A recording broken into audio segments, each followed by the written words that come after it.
Middlesex. Speaker, I'd like to give a big congratulations to all the grade 8 and grade 12 students who are graduating this year in Lambton, Kent, Middlesex, and beyond. We are all proud of you for reaching this significant milestone in your educational journey. Your hard work, dedication, and resilience have paid off, and you should be proud of your achievements. This year's ceremonies are extra special for our grade 12 students who were denied a proper grade 8 graduation because of the pandemic. I hope that your high school graduation ceremonies are made even more memorable to mark overcoming such a challenging time. As you move on, whether to high school, post-secondary, to trade, or entering the workforce, remember to embrace every opportunity. Continue to strive for excellence and never stop learning. You are the future of Canada. Celebrate this momentous occasion with joy. Best wishes for your continued success and happiness, and congratulations again to the class of 2024. The honourable member from Kitchener South, Hespeler. Mr. Speaker, this week I had the opportunity to visit students from Waterloo, Wellington, and others from across Canada at the Canadian Museum of Nature, where they are participating in this year's Canada-wide Science Fair, hosted by Youth Science Canada. Every year for the past 11 years, talented youth from across the nation have had the opportunity to present their science and engineering projects that will transform the future of Canada's science and technology landscape. Some of our nation's brightest young minds come together to share their passions for STEM and innovation. The next generation of our country's scientists and innovators are bright with promise and curiosity, and I look forward to seeing what they will accomplish next. Congratulations to all the national winners that will be announced today. L'honorable député de Berthier-Masquinongé. Ce samedi, the honourable member for Berthier-Masquinongé.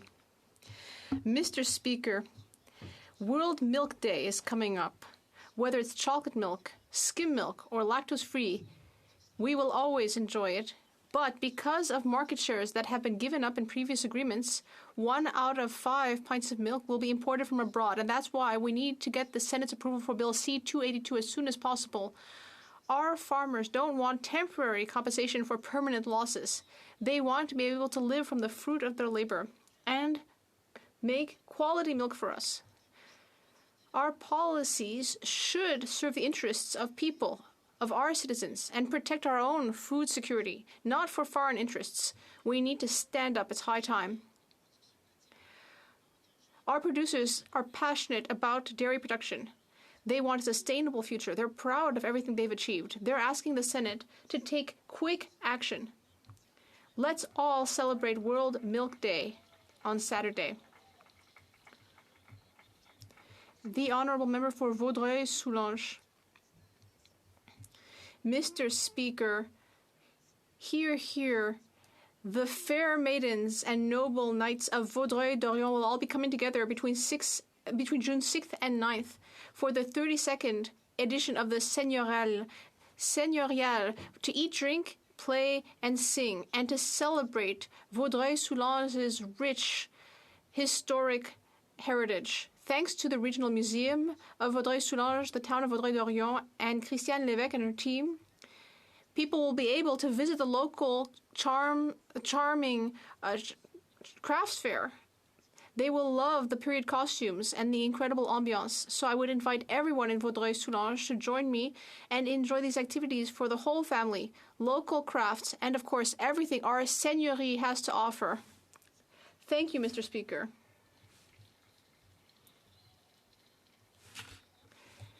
The honourable member for Beauce. Mr. Speaker, on Saturday, June 1st, we will celebrate World Milk Day. I would like to say thank you to our nearly 10,000 dairy farms and more than 500 processing plants in Canada. These are men and women who get up at dawn every day, put on their work boots, and do incredible work to feed Canadians with their quality products. In my riding, there are several of these businesses that every day provide us some of the healthiest and most nutritious products in the world.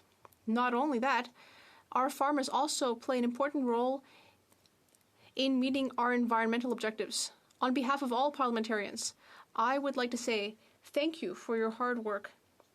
As Conservatives, we will continue to support your sector, which is a key economic part of our country. So with World Milk Day coming up, I would like to invite all my colleagues to raise a glass of milk in honor of the Canadians who work so hard in our dairy industry. Thank you.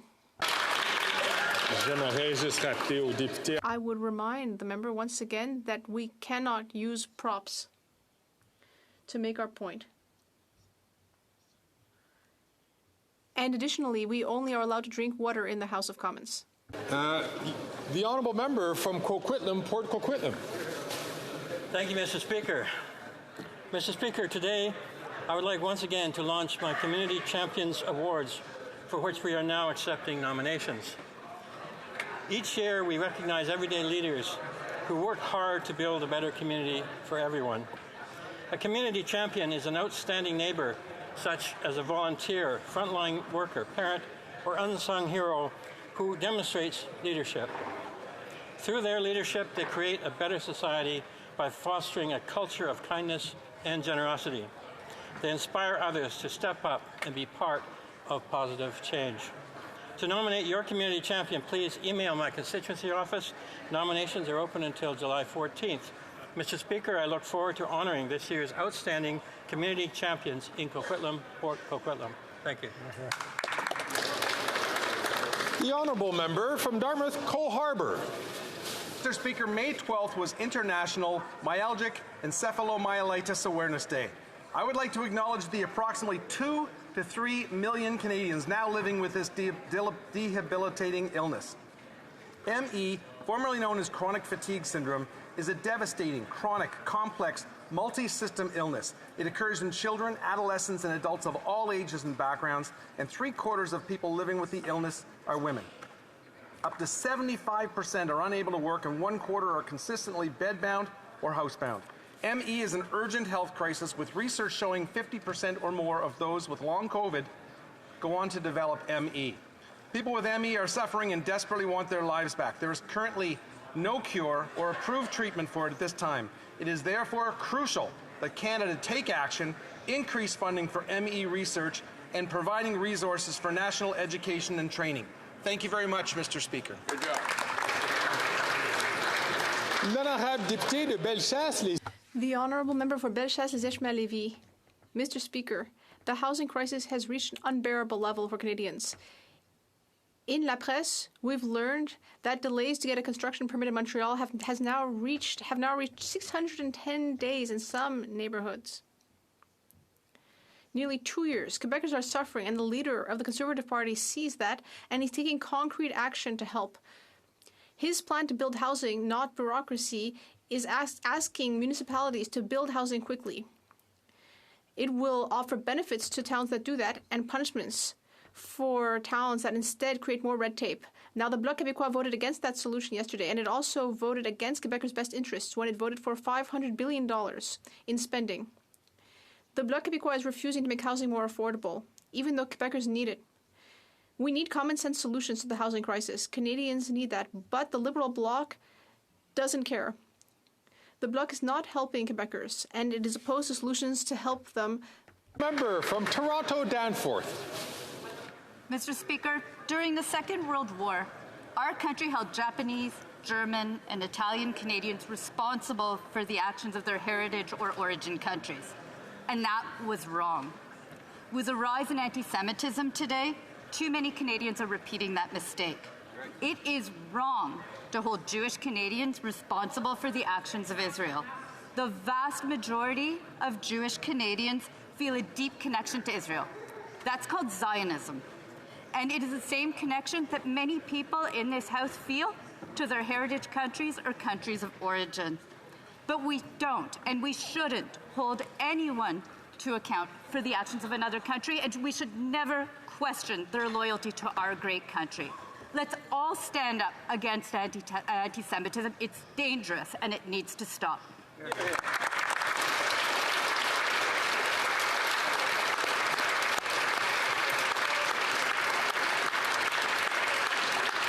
The honourable member from Flamborough-Granbrook. Mr. Speaker, at every door, in every conversation, in every phone call, it's the same comment over and over again. Life is too unaffordable. How did it get this way in Canada? Well, we know that it's the inflationary spending, taxes, and deficits of this Liberal NDP government that have driven up the cost of literally everything, and that this Prime Minister is not worth the cost. But Canadians are crying out for some relief. And that's why, in our motion before Parliament today, Common Sense Conservatives are calling on the government to suspend all gas and diesel taxes for the summer until Labor Day. That's $670 in savings for a typical Canadian family, enough to take a road trip or go camping or a day trip to one of the many outstanding local attractions across our country. The stuff that memories are made of. Some relief, some hope, until a new common sense Conservative government, under the leadership of the Honourable Leader of the Opposition, enacts the tax on everything, everywhere, for good. The Honourable Member from Calgary-Midnapore. This week, the Calgary Herald confirmed how hard the people in my city are struggling as a result of the fiscal incompetence and arrogance of the Liberal NDP government. Since 2019, shelter and food costs have gone up 26% for Calgarians, while electricity and natural gas are up over 70%. Alberta used to be a province of opportunity and economic prosperity, but this Prime Minister has done everything he could to change that. His ideological carbon tax and his irresponsible spending have my constituents feeling desperation, dread, and lost hope. Young adults can't afford to have the children they dreamed of. Parents have to pull kids out of organized sport, and seniors are embarrassed that they have to rely on food banks. Today, we ask the Liberal NDP government to immediately axe the carbon tax, the federal fuel tax, and the GST on gasoline and diesel until Labor Day. I hope the other members in this House will do the right thing and vote to help Canadians who need and deserve a break. It's common sense.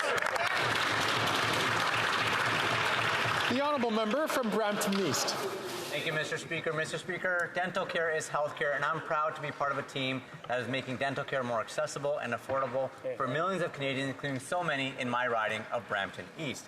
More than 2 million Canadians have successfully signed up for the Canadian Dental Care Plan. Over 10,000 dentists and oral health providers have signed up to participate in this plan, and in 3 weeks, over 120,000 seniors have visited their oral health providers under our federally funded plan, saving seniors hundreds of dollars in dental care costs. Mr. Speaker, I find it hard to believe that the Conservatives across the way stand against these vital supports for seniors. The Canadian Dental Care Plan is a significant achievement by our federal government.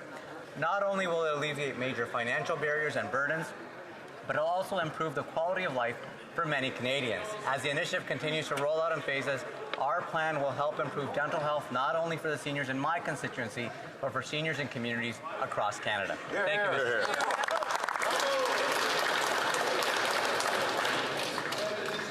The Honourable Member from Port Moody, Coquitlam. Big airlines are raking in billions of dollars of profits off the back of unpaid work. In Canada, flight attendants who are disproportionately women work an average of 35 hours for free every month. There is no reason big airlines who make huge profits should be making their staff work for free. Yet the Liberals have allowed big airlines to take advantage of workers. Today, flight attendants are in Ottawa fighting for their right to be paid for the work they do.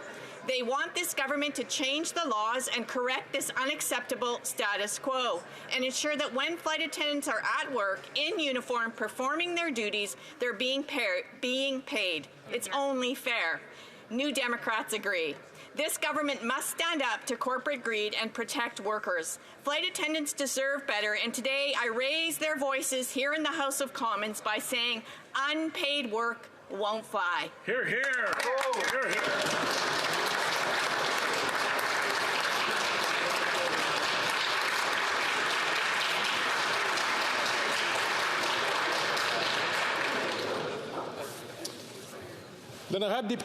The Honourable Member for Beauport, Côte-Beaupré, Île d'Orléans, Charlevoix. Mr. Speaker, Caillouche, our Acadian giant of country, died yesterday at 76 after suffering from cancer. His real name was Reginald Charles Gagnon. His life was very full and he had an exceptional career. Far from the limelight at times, he built a very loyal audience with his tall tales and sad love ballads. He was somewhere between Willie Nelson and Willie Lamotte, although some might say that they were more like Caillouche. Carrying his guitar, he played all over the place, in small towns and on big festival stages. He was inimitable, with songs like La chaîne de mon tracteur, Le frigidaire de mon chum, Mon bicycle, ma musique, and C'est ça mon Acadie. He was one of the most successful Acadian artists. He sold more than 100,000 albums. Our sincere condolences to his family, his loved ones, and his fans. We will join with our Acadian friends and hope that he is welcomed into heaven with a nice, cold Alpine beer. Thank you.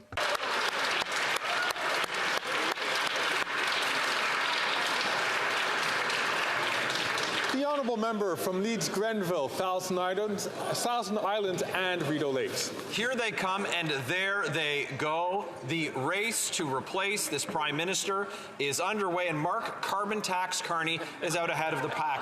He's been seen jet-setting across the globe, sliding into ballrooms, sipping on champagne, eating caviar, and trying to win favour with global liberal elites. And all the while, hardworking Canadians are struggling to afford to pay their rent and buy groceries. The Finance Committee has called for Mark Carney to come and answer questions. So will he have the guts to appear, or will he keep campaigning from his private jet? Canadians need to know just how much Carbon Tax Carney will jack up this Prime Minister's carbon tax, and if there's even $1 of inflationary spending that he'd do away with. But the reality is that he's never met a hard-working Canadian's tax dollar that he isn't prepared to take away from them, and isn't prepared to do away with 1 cent of liberal waste. Carney will do anything to make a buck. He's after Canadians. Will he come to committee and finally testify to answer questions?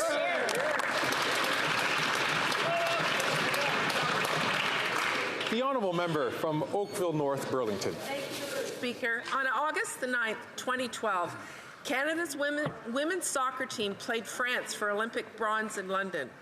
In the dying seconds of the game, Oakville's own Diana Matheson scored the winning goal, a goal that changed the trajectory of soccer in Canada and inspired a whole generation of young Canadian female soccer players like Sophia Stevens from my office. Matheson and Team Canada would go on to win Olympic bronze in 2016 in Rio. She's more than just a Canadian Olympic hero. She's a trailblazer and an extraordinary leader. Canada is the only top 10 women's team in the world without its own professional women's league. In 2022, Matheson launched Project 8 to change that, with the goal of creating a league that would see Canada's best soccer players play in front of their hometown instead of moving abroad. This week, that dream became a reality when Project 8 announced the Northern Super League. Congratulations, Diana Matheson, on your hard work and dedication.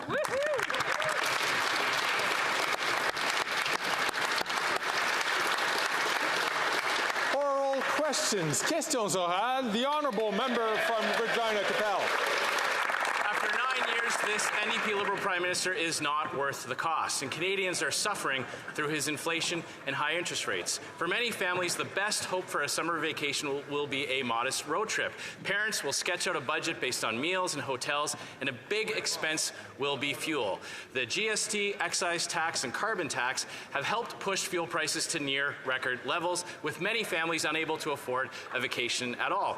Conservatives have proposed taking the tax off of gas and diesel for the summer, saving Canadians 35 cents a litre. Will the Prime Minister vote for our motion, or will he force more Canadians to stay home this summer? The Honourable Minister for the Environment and Climate Change. Mr. Speaker, this is a prime cut of Conservative baloney. And I know what I'm talking about. My dad was a butcher, Mr. Speaker. The savings that the Conservative Party of Canada claims for Albertans is based on people traveling 37,000 kilometers during their holidays, Mr. Speaker. 37,000 kilometers. You can go from the North Pole to the South Pole, and you would have kilometers left to achieve the savings that they claim, Mr. Speaker.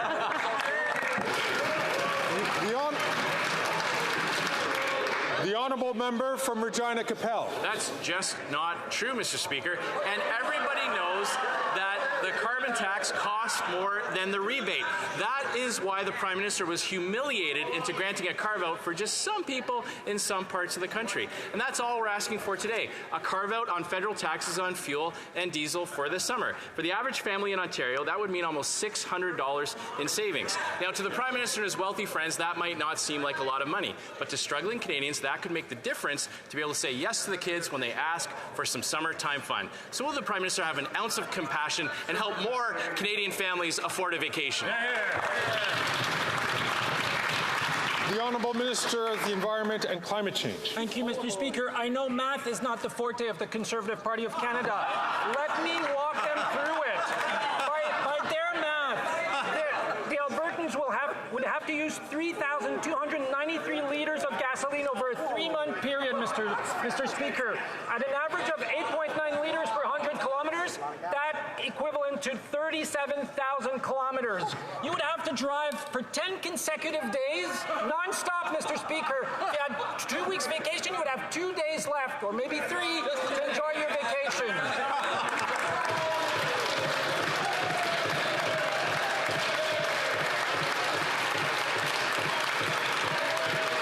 Order. Order.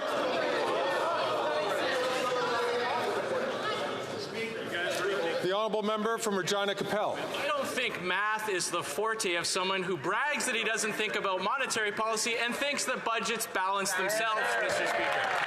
Maybe the reason why the Prime Minister is being so cruel about this issue is because he's long forgotten the thrill of the family road trip. You see, he has wealthy lobbyists who invite him to their private islands where he doesn't have to pay for the villas and he gets to stick taxpayers with the bill. But Canadian workers have to pay for all the inflation, all the interest rates, and all the tax hikes themselves. So will he have an ounce of compassion, take fuel taxes off for the summer so Canadians can have a road trip this year? I'm going to ask all honourable members, please, to not take the floor unless they're recognized by the Speaker, so that all members and so the public at home can listen and hear the question and also hear the answer. The Honourable Minister of Health. Well, thank you, Mr. Speaker. I don't think Canadians' idea of summertime fun is being locked in a car for 10 straight days. I think their idea of summertime fun also isn't having their dental care taken away or taking away their diabetes medication, or that their summertime fun is losing child care, Mr. Speaker. Their definition of summertime fun, I think maybe they should have a conversation with kids about what they want to do with their summer. I think they care more about getting dental care and having good teeth than being locked in a car for 10 straight days.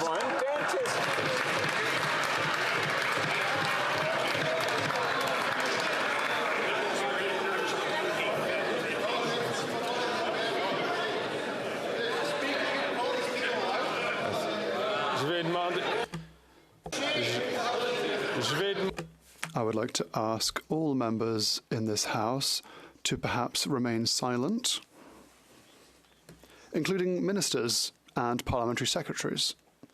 The Honourable Member for Mégantic-L'Érable. After 9 years, this Prime Minister, with the support of the Bloc Québécois, is simply not worth the cost of $500 billion of inflationary spending that has forced parents to skip meals to be able to feed their children. Whilst the leader of the Bloc Québécois and several of his MPs are campaigning to radically increase taxes on gas, Quebecers in various regions are paying the cost because they don't have access to transit. That's what one could call being completely out of touch. Will the Liberal Bloc put their ideological agenda on hold, at least for the summer, and vote for a motion to suspend the federal gas tax for the summer? The Honourable Minister for the Environment and Climate Change. Thank you, Mr. Speaker. The calculations and economies put forward by the Conservative Party is completely ridiculous. An Albertan family, for example, would have to drive 37,000 kilometers during their vacation. So you could leave from Montreal and go to Mexico City and come back to Montreal, go back to Mexico City, come back to Montreal, go back to Mexico City, and come back to Montreal, go back to Mexico City, and you'd still have kilometers to spare.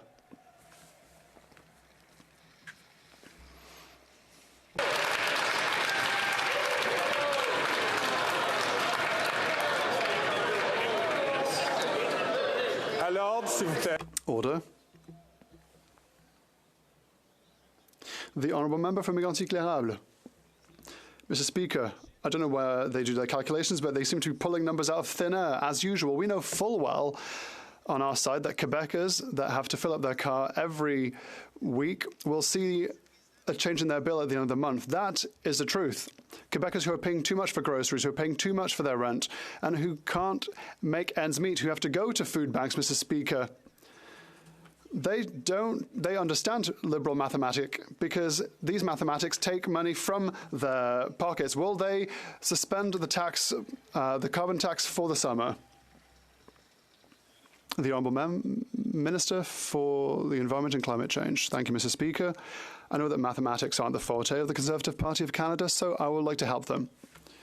To try to benefit from the economies put forth by the Conservatives, a family would have to expend 3,296 litres of gas over 3 months.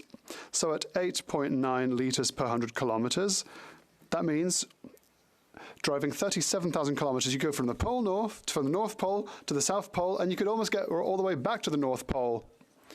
And you'd also have to do that in under a few months. It's complete rubbish, Mr. Speaker.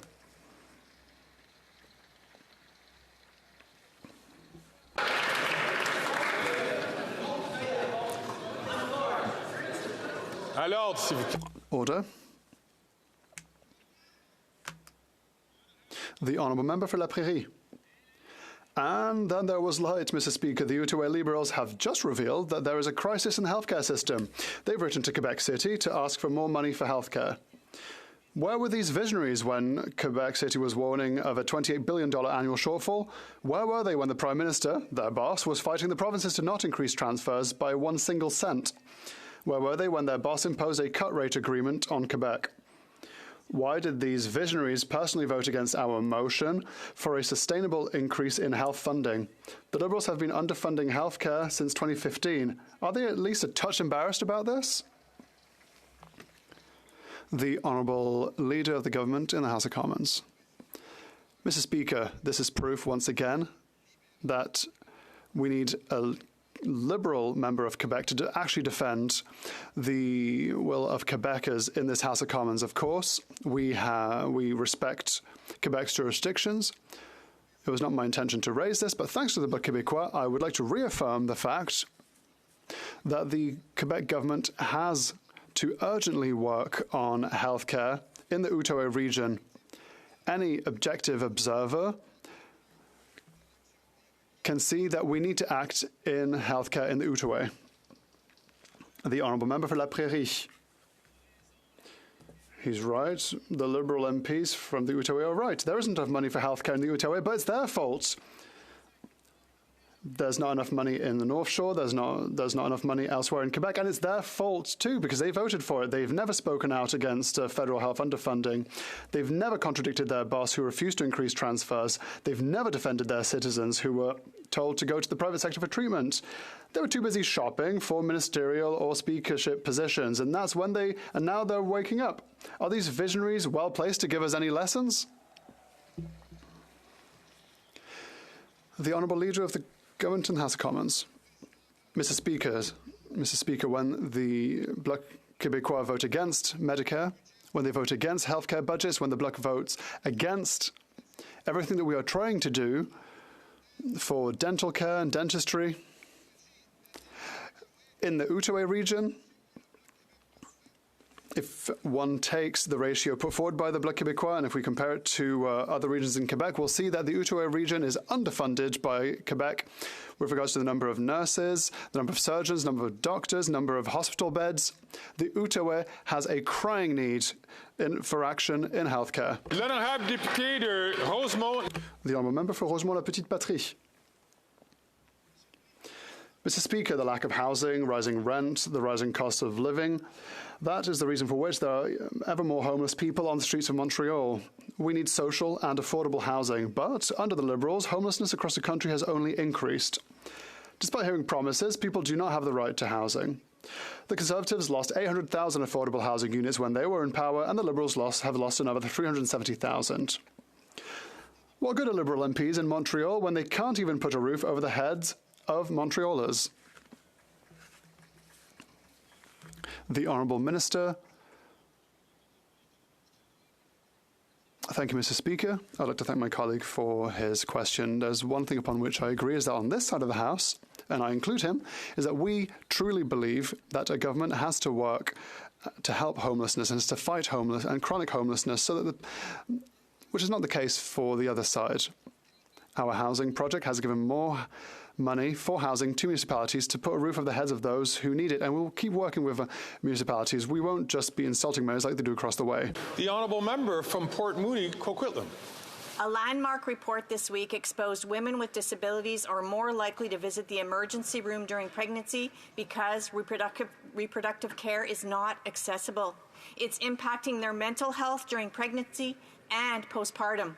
People with disabilities have had enough of the Liberals' half measures. They're all talk, no action. Just like their Canada Disability Benefit that is nowhere near enough to live on. What is the government going to do to address these unacceptable barriers to care for pregnant women with disabilities?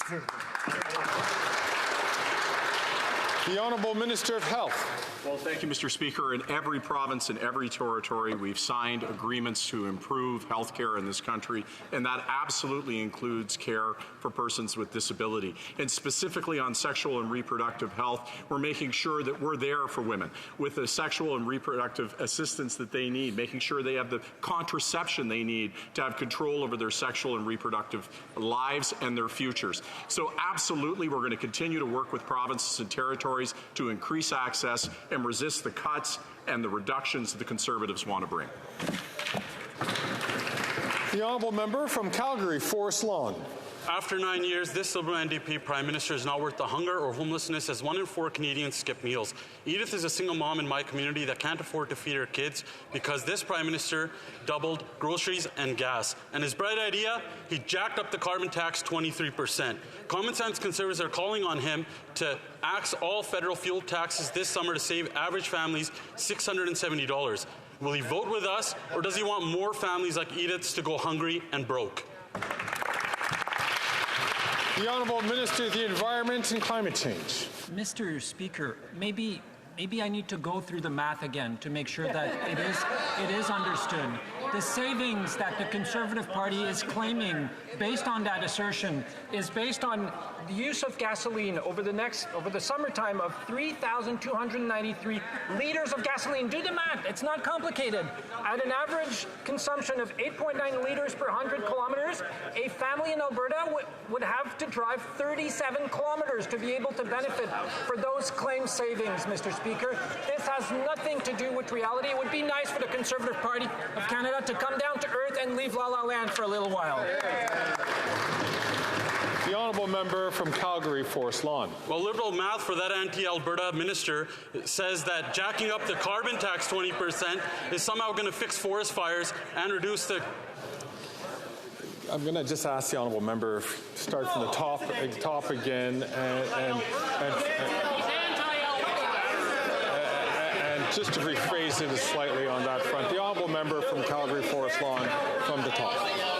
Liberal math says jacking up the carbon tax 23% is going to somehow magically fix forest fires and reduce the cost of groceries like that Edith can't afford. And they think we're gullible and incompetent like the NDP, that we'd blindly support policies that made 2 million Canadians go into a food bank in a single month and that made 1 in 4 Canadians skip meals. Why don't they do everyone a favor? Give Canadians a break and put them out and finally end their misery. Call a carbon tax election so common sense Conservatives can scrap the carbon tax scam and Canadians can kick this costly carbon tax coalition to the curb.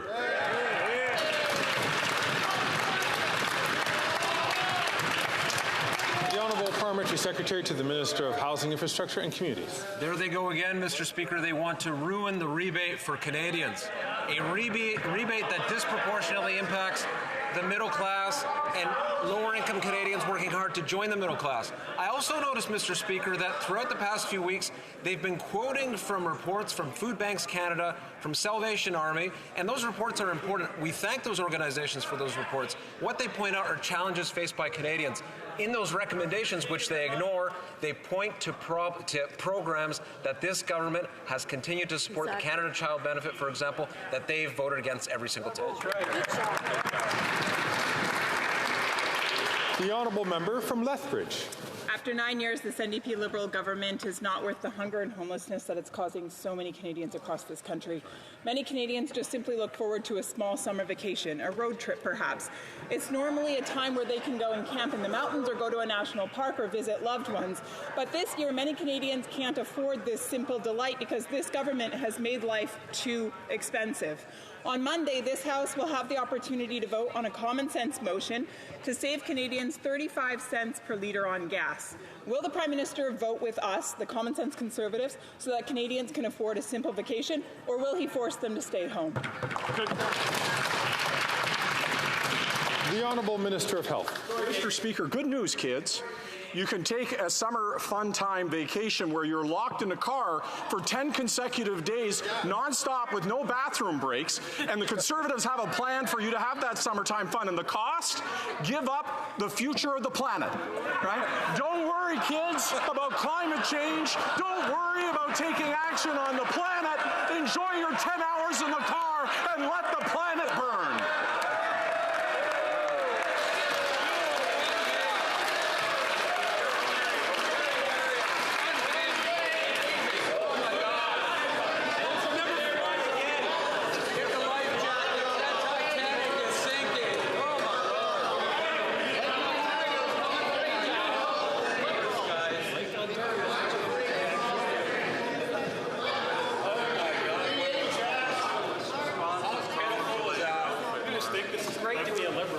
You would think it's Wednesday.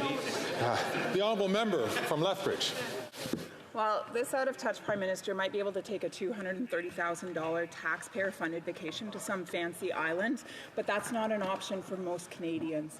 In fact, most Canadians just simply want to be able to get in a car and drive a few kilometres to enjoy a national park or the mountains for the day. But that's even out of reach for so many of them because of this Liberal government's out-of-touch policies that are driving up the cost of everything. On Monday, this House will have the opportunity to vote on a very common-sense motion that would take the federal tax off of fuel. It would make life affordable for Canadians and allow them to enjoy their summer. Will the Prime Minister vote with us so that Canadians can afford a simple road trip, or will he force them to stay at home while he enjoys his luxury vacation? The Honourable Leader of the Government in the House of Commons. Mr. Speaker, today we're having a lot of fun with figures because the Conservative AI machine suddenly kind of broke down and didn't quite supply them with the right math, and they do rely heavily on that for mathematics. I do note that that member fights against a regime that sends 8 out of 10 Albertans more money than they pay in. But she was a little sheepish, a little quiet, when her own Premier, Danielle Smith, hiked gas taxes 13 cents to fuel, increased government spending in Alberta. She didn't talk about that. I wonder why. The Honourable Member from Dufferin-Caledon.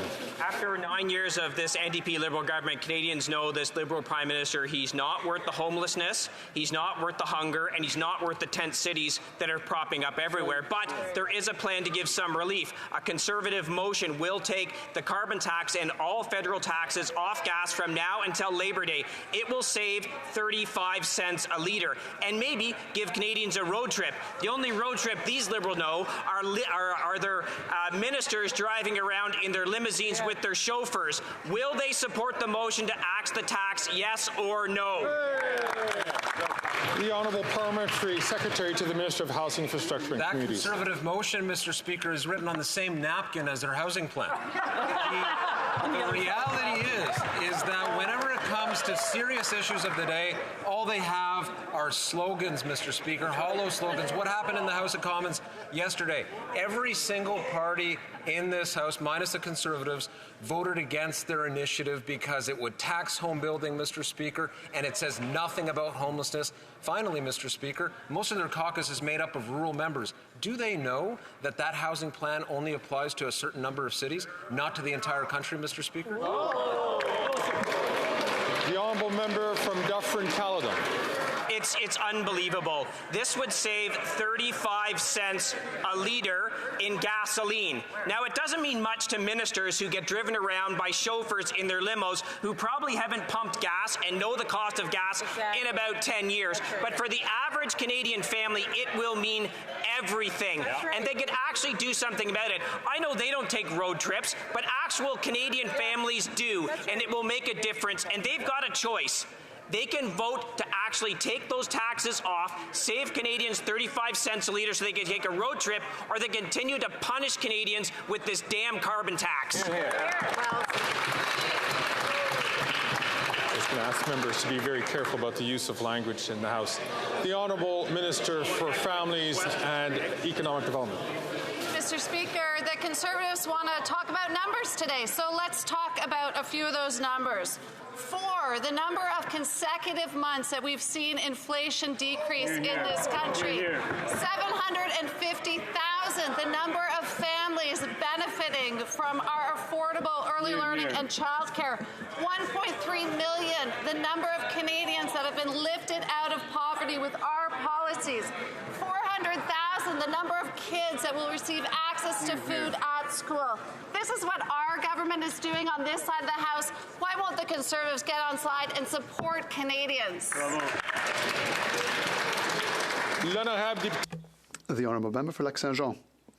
Mr. Speaker, the French Language Commissioner has been very clear. Quebec is incapable of franchising a large number of immigrants. Despite investing hundreds of millions of dollars, there are 642,000 people in Quebec today who still don't speak French. Only 70,000 of them have been able to take a francization course, which is a record, but which is still far from enough. When will the federal government finally going to share out the reception of asylum seekers and reduce temporary immigration in collaboration with the government of Quebec? The Honourable Minister for Immigration, Refugees and Citizenship. Thank you, Mr. Speaker. That is exactly what we are doing. We are working hand in hand with Minister Fréchette and other provincial ministers. The member across the way seems to forget that La Loi 101 exists and has existed for a while. We, since 2015, have sent $5.2 billion to Quebec without asking for accountability for francization. If Quebec needs more Francophone immigrants, we're here to help them. The Honourable Member for Lac Saint-Jean. The Loi 101 that they do not respect themselves, Mr. Speaker. In any case, the French Language Commissioner has been clear. At the moment, 20,000 people a month enter Quebec and need francisation.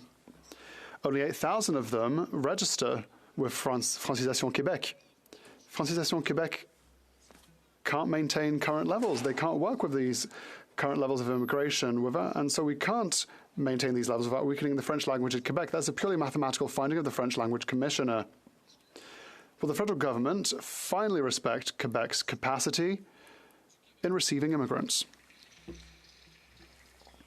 The Honourable Minister for Immigration, Refugees and Citizenship.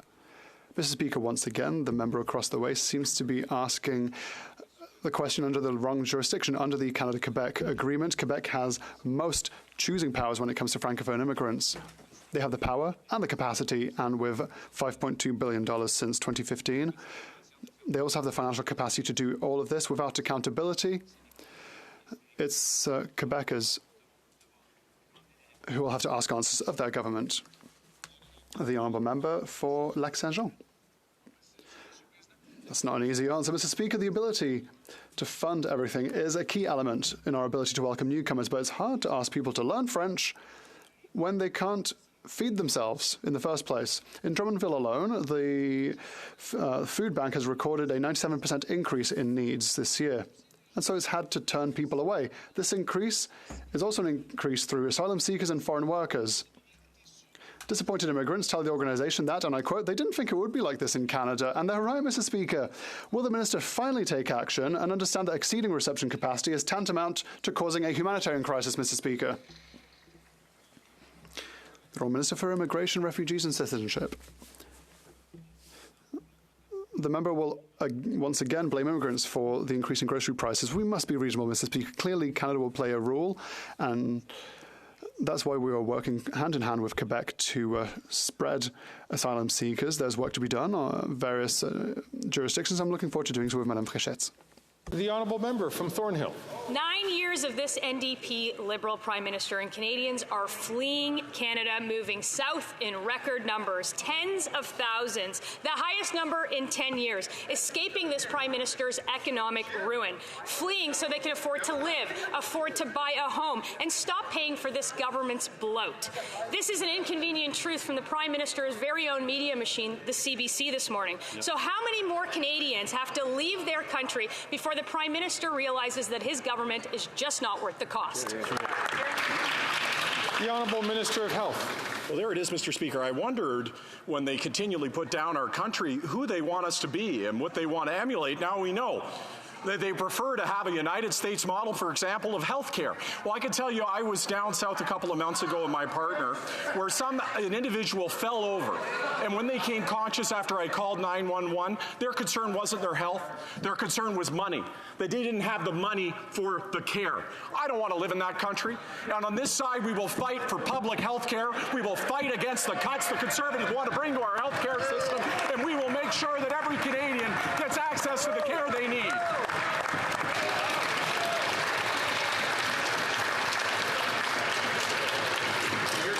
The honourable member from Thornhill. Their plan is actually driving Canadians out of this country in droves. More than 126,000 Canadians left to go stateside in 2022. That's a 71% increase from the year before. Doctors, nurses, mechanics, young Canadians with university degrees, don't they get why they're leaving? His policies, the Prime Minister's policies, are hurting them. When will the Prime Minister realize that Canadians are just not that into him? The Honourable Parliamentary Secretary. Mr. Speaker, families like mine chose to come to Canada from places that were difficult, where there were challenges. Canadians are proud of the country that we have. Conservatives keep talking this country down. There are people around the world, Mr. Speaker, that would choose to come to this country, that are choosing to come to this country every single day for freedom, for the capacity to be who they are, to love who they love, to be proud of their traditions, and to be able to do it in this country. We have health care, we have the things that Canadians and all those around the world are desperately seeking. We will keep fighting for that on this side of the House while they keep talking this country down.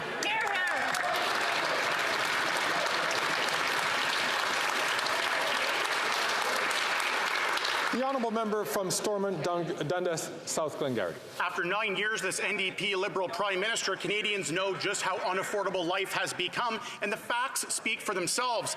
They are so glaringly obvious, even the CBC of all places is covering the record surge of Canadians moving to the United States. 126,000 Canadians moved to the U.S. in 2022 alone, a 70% increase in the last decade. There are Facebook groups, some as big as 55,000 each, that are finding ways and sharing tips on how to move out of Canada. If things are so great, why are a record number of Canadians moving to the United States then? The Honourable Minister for Indigenous Services. Mr. Speaker, while we're talking about the United States, let's just take a moment to reflect what women in that country are going through. A lack of access to reproductive choice, Mr. Speaker. I read an article in the New York Times yesterday, Mr. Speaker, about the number of women that are dying because they can't access abortion care in their states, Mr. Speaker. That's the kind of future that these Conservatives want for Canadian women, and we'll fight for their freedom.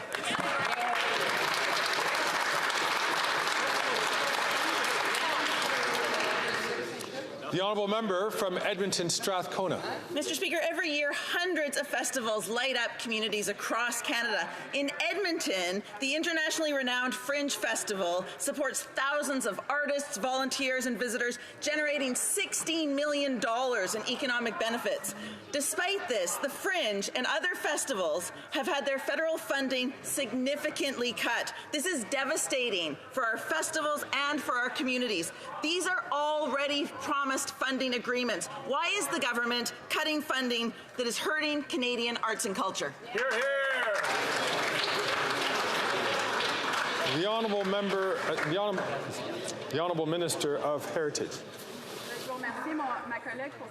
I'd like to thank my colleague for the question because it allows me to say that we've reinvested $31 billion in festivals, including the Fringe Festival, which will normally benefit from this because we understand the importance that culture has for all communities across Canada, including during the pandemic. Festivals are absolutely extraordinary places to bring communities together and to share cultural events that bring them together and tell Canadian stories. Unfortunately, the Conservatives are going to vote against this in the budget 2024, like they do, like all other support for cultural events across the country.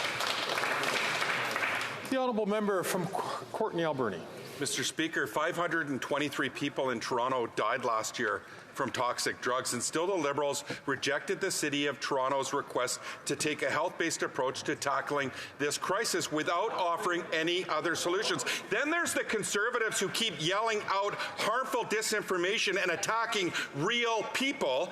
People are dying, and Canada needs to take a compassionate approach. Treatment, housing, healthcare. Will the minister reconsider Toronto's proposal to tackle this crisis and save lives? The Honourable Parliamentary Secretary. That's why we refuse the Toronto public health request, because it didn't adequately protect public health and maintain public safety. We follow science, we listen to families, doctors, and people with lived and living experience because we know what works. A full continuum of support from prevention and harm reduction to treatment. The only person the member for is listening is to... Sorry, that's it.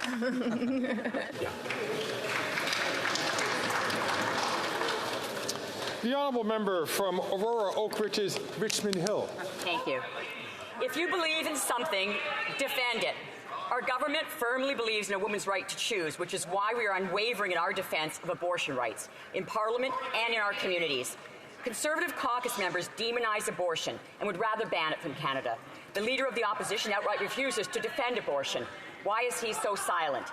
Canadians have a right to know where their leaders stand on abortion. Can the Minister of Justice please let us know the government's position? The Honourable Minister of Justice and Attorney General. Mr. Speaker, on this day in 1990, members of Parliament passed a Conservative bill that would sentence doctors to jail for providing abortions. Thankfully, that bill died in the Senate.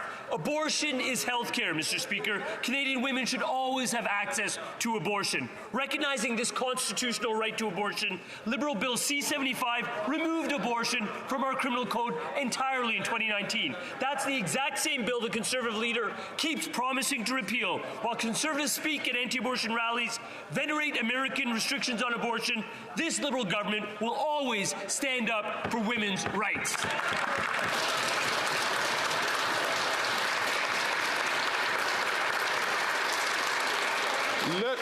The Honourable Member for Levis-Lotbinière.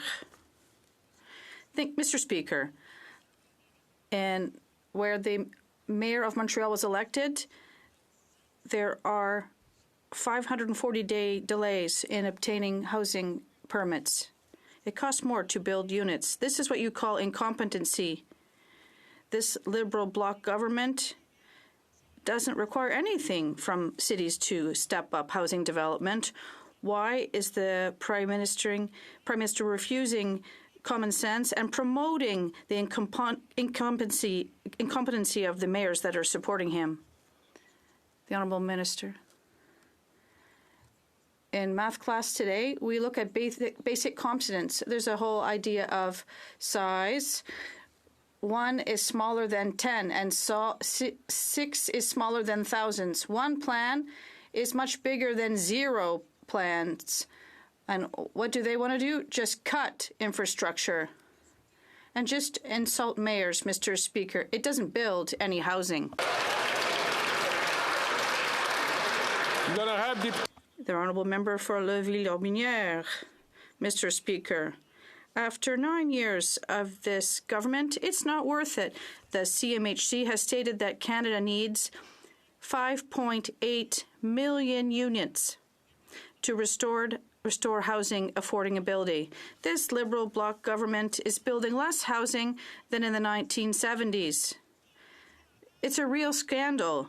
Mr. Speaker, Conservative legislation to build housing, not red tape, is a common sense solution. Why is this Prime Minister protecting the incompetence of Liberal mayors instead of building housing?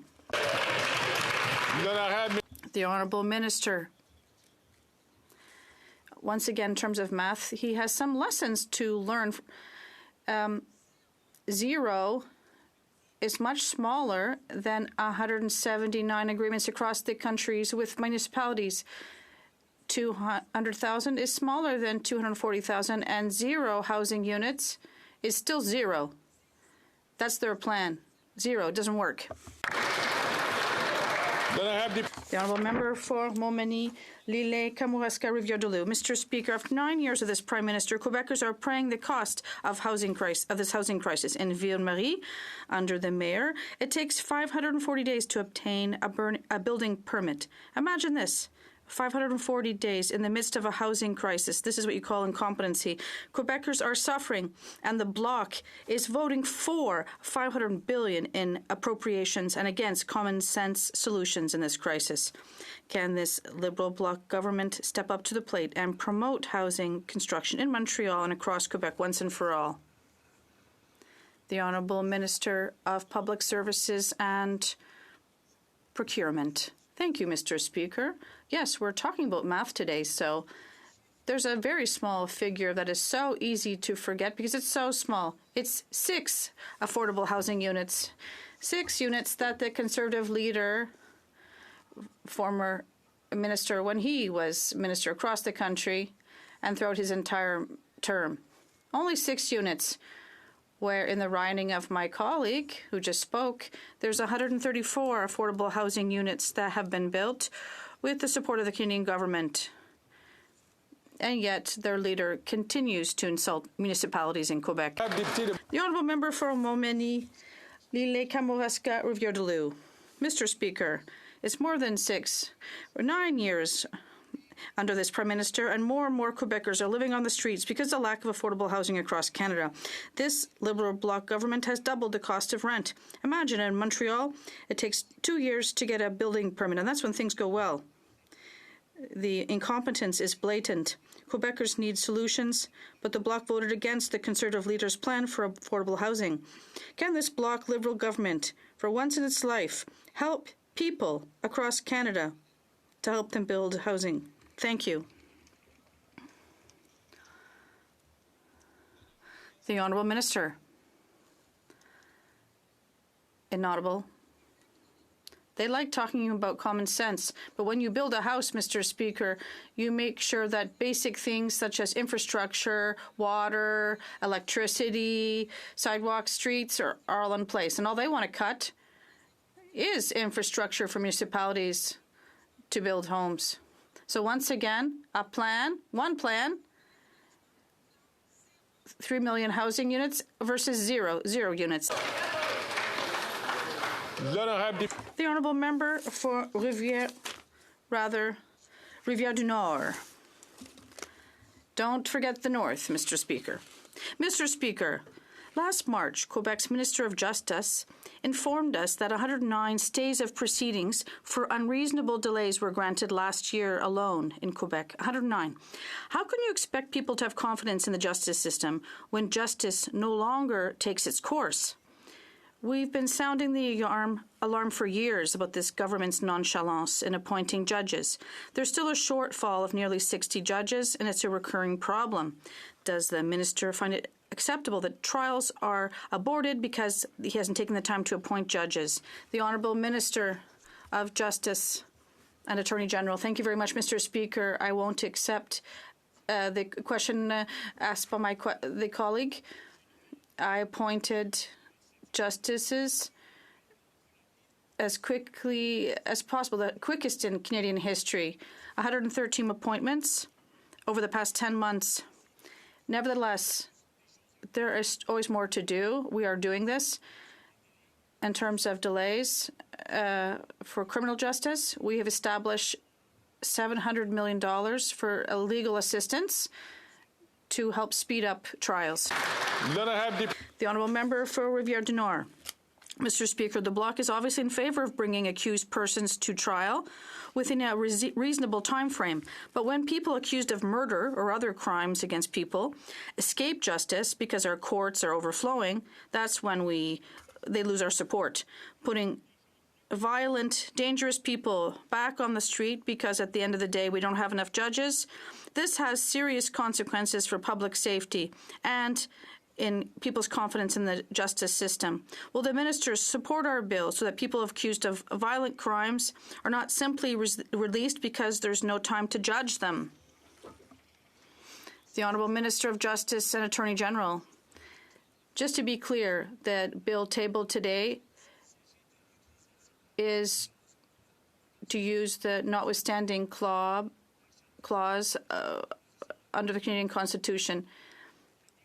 They said that they would use the notwithstanding clause to trample the rights and freedoms guaranteed by the Charter. Now we see another federal party saying that the Charter is just an option. On this side of the House, for the Liberal Party, our government will always protect your rights and liberties guaranteed by the Charter. The Honourable Member from Fort McMurray, Cold Lake. Earlier today in Health Committee, we heard powerful testimony from Indigenous leader Earl Thiessen, Executive Director of Oxford House, who said safe supply is akin to pharmaceutical colonialization. Will the Prime Minister listen to Indigenous leaders like Earl and put an immediate end to this dangerous government drug trafficking program?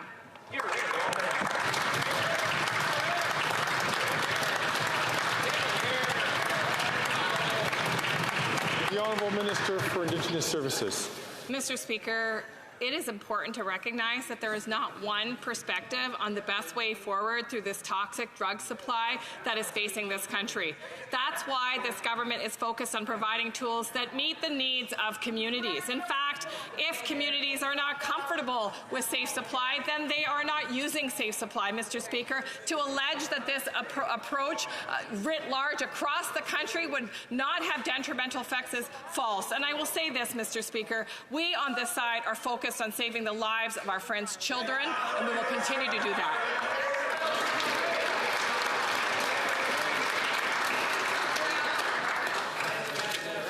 The Honourable Member from Cumberland Colchester.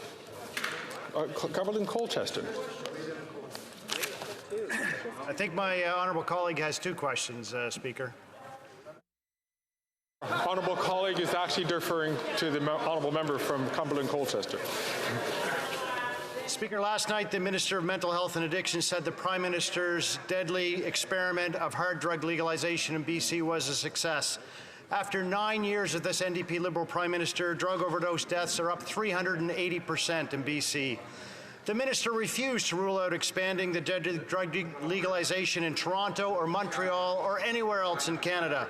The message is clear. The NDP Liberal government will import death, disorder, crime, chaos caused by this deadly experiment. Why won't the Prime Minister abandon his deadly hard drug policies? Hear, hear. The Honourable Parliamentary Secretary. Mr. Speaker, the Conservatives' remarks are dangerous. They're just saying that we need to clean these people up because they bother people. No, we're trying to help drug users.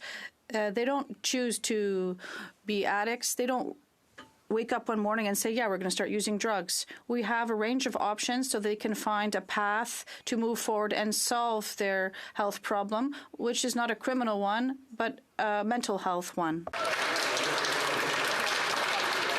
The Honourable Member for Charlesbourg-Saint-Charles. Yesterday, the Minister of Mental Health doubled down and said that the deadly experience with hard drug legalization in BC was a success. For the minister, success is a 388% increase in the number of deaths related to drugs. In 2023, the Mayor of Montreal reiterated her support for legalization of hard drugs, such as heroin and crack. And will the minister, can they reassure Quebecers that they will never reproduce the experience with hard drugs in Montreal? Before we get to the honourable parliamentary, avant qu'on passe à Before we move to the Honourable Parliamentary Secretary, I'd like to encourage all members, particularly the member for Courtney Alberni, that he had the privilege of asking a question, and so please not speak until you're recognized by the chair. The Honourable Parliamentary Secretary. Thank you very much, Mr. Speaker. I'm also at the Health Committee, and in the last meetings we did hear what the colleague has just said, but we also heard people say that it takes a range of options because there's not just one way of getting people to stop taking hard drugs. We need several strategies and initiatives to ensure that everyone finds a solution, and this is what we've committed to. In terms of the exemption, there hasn't been one yet from Montreal, so if we do receive one, we will do what is necessary. Thank you. Let I have honourable member from Davenport. Mr. Speaker, tackling climate change, reducing emissions, and moving to a low-carbon future is a top priority for Canadians and for our Liberal government. We're implementing an aggressive climate action plan while trying to keep costs down for Canadians. We recently learned that the PBO has agreed to do a revised analysis on his report on the costs of carbon pricing to Canadians, as he acknowledged some errors in the original analysis. Can the Minister of Environment update this House on the benefits of the carbon rebate, Canada carbon rebate to Canadians, and comment on the PBO's recent publication? The Honourable Minister of the Environment and Climate Change. Thank you, Mr. Speaker. I thank my honourable colleague for her question. In fact, the Parliamentary Budget Officer on April 17 did put an update on his website saying that the last estimate that he had done was based on faulty premises. We thank the PBO for doing that. And in fact, it confirms what we've known all along, what economists are saying, what independent organizations in the country are saying. 8 out of 10 Canadians are better off with the federal pricing on carbon. It helps fight climate change. It helps Canadians with affordability. We thank the PBO for doing that. Thank you, Mr. Speaker. The honourable member from Prince George, Peace River, Northern Rockies. NDP Liberal government is once again hiring foreign mercenaries to shoot deer on a BC island. The cost? It will cost taxpayers over $12 million to cull less than 900 invasive deer. This while local hunters had previously removed over 2,000 of the invasive fallow deer for free. Why is the minister wasting $12 million on a deer hunt Canadian hunters said they'd do for free?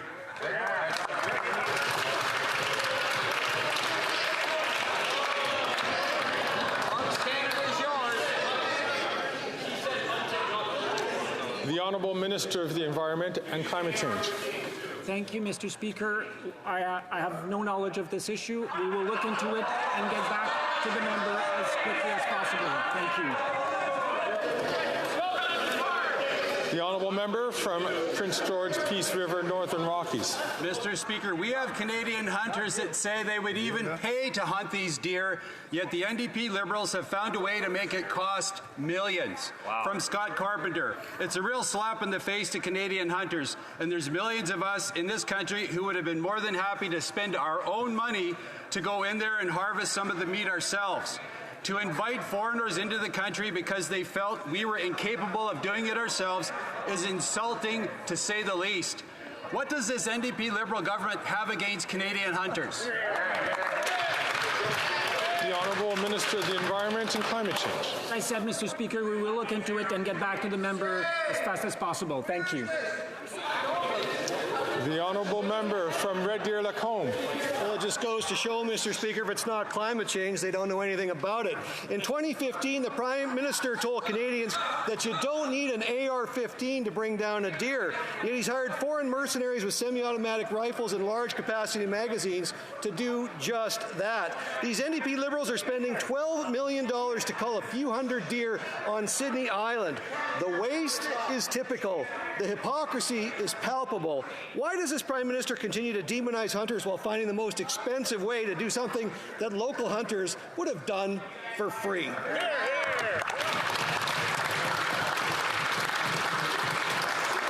There's a conversation which is happening between members who should take that conversation behind the curtains while the honourable member is speaking and the honourable minister is going to answer. So the honourable minister for the environment and climate change. Thank you, Mr. Speaker. I repeated my answer to the question twice, so now I'll reply in French. I'll get back to the member as quickly as possible. Thank you. The honourable member from Kitchener South Hespeler. Mr. Speaker, the Canadian Task Force on Preventative Health just announced their updated breast cancer screening guidelines. I am disappointed that the guidelines do not reflect concerns put forward by many Canadians. Can the Minister of Health please share his views on the task force recommendations? The Honourable Minister of Health. Well, thank you, Mr. Speaker. I share the member's concern. I was concerned and disappointed, frankly, at the recommendations that were there. They do not seem to comport to the experts that I've spoken to across the country. That's why I've asked immediately for the Chief Public Health Officer to review this independent task force decision to make sure we convene the best science and the best experts to be able to inform the decision that makes sure that every woman in this country gets the guidance they need to protect their health. The honourable member from South Okanagan, West Kootenay.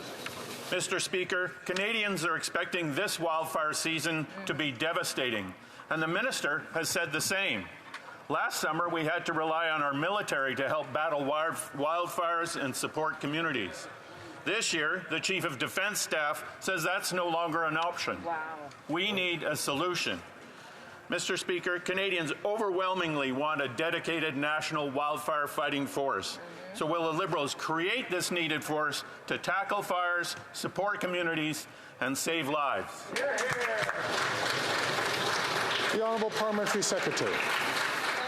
Speaker, I'd like to thank the member opposite for bringing this forward. And first of all, I'd like to say to the 8 firefighters that were killed in last year's wildfire season, our hearts go out to their families. Over 200,000 Canadians were evacuated last year. The important thing is we work very closely with the municipalities, with provinces and territories who have the first line of defense when it comes to fighting wildfires, but we will always be there for them, and we are making sure that we have the proper resources in place to make sure that we are ready for this year. Thank you. The honourable member from Saanich Gulf Islands.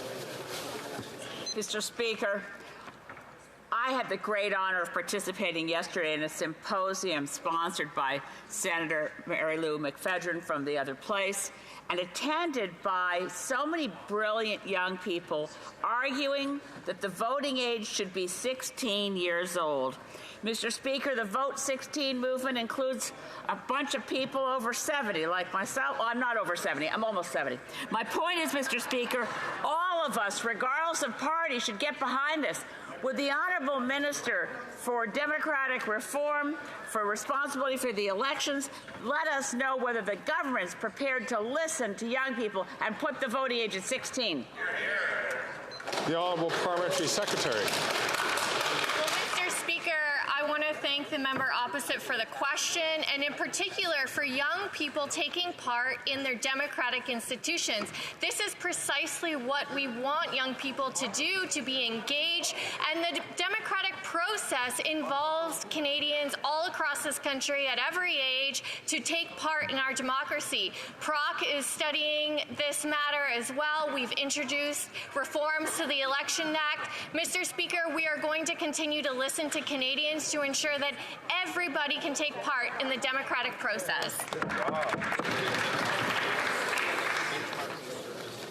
À la suite des discussions entre les Following discussions among representatives of all parties in the House, I understand there's an agreement to observe a moment of silence in memory of Reginald Charles Gagnon, known as Caillouche.